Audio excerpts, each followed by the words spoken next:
Here's your first alert weather forecast from meteorologist Alex Searle. Well, Alex, an arm length, I guess, I don't know how many tickets that is, but hey, that's...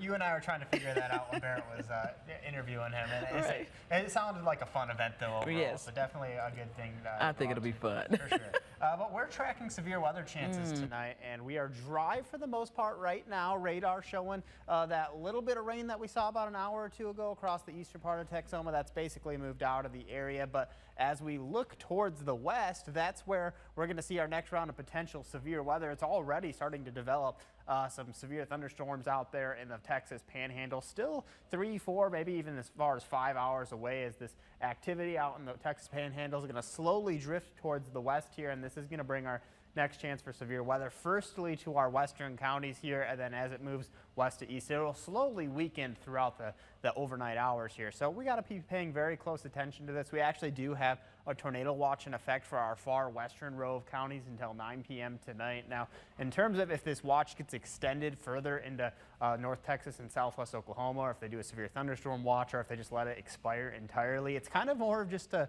wait and see type of day, as we're going to see these storms roll in, and we're going to have to gauge how strong they are and whether or not we continue to see a watch get extended more into our viewing area, or if it's kind of more going to be weak activity going into the overnight hours. So this is all going to be stuff we're paying very close attention to. Here's a look at one weather model's forecast for what we're seeing tonight. So we're starting out at 9 p.m. That's when the bulk of the storm activity is going to start to enter western North Texas here, and that's really where the highest chance for storm activity is going to be, is in the southwestern quadrant of Texoma. We could see some up into the far southern parts of Oklahoma as well, especially if you live near the Red River out south of Eltis, south of the Frederick area. And the storm activity, as it moves west to east in the overnight hours, like I said, it's going to weaken, but we still have that chance for severe activity in the overnight hours. That's going to continue all the way and eventually until tomorrow morning, where we'll continue to see activity more than likely as late as 8, 9, 10 a.m. tomorrow, with some scattered showers and storms. Nowhere near the strength as what it once was, as what we're seeing out there right now. But there still is that low-end chance for severe weather going into tomorrow morning. So here's what your hazards are going to look like. So low-end severe weather, or not low-end severe weather, 60 to 80 mile per hour winds up to golf ball size hail. That's going to be your main two concerns, is the wind and hail threat for tomorrow, or for tonight. But we can't rule out that low-end tornado risk possible. It's not zero, but it's a very low risk overall. That's not the main concern for tonight. And localized flooding, just on top of all the rain we've already seen. It's going to be just more rain on top of certain areas that have maybe already seen a lot of rain this year. So it's going to be some localized flooding possible. Here's a look at tomorrow's planner.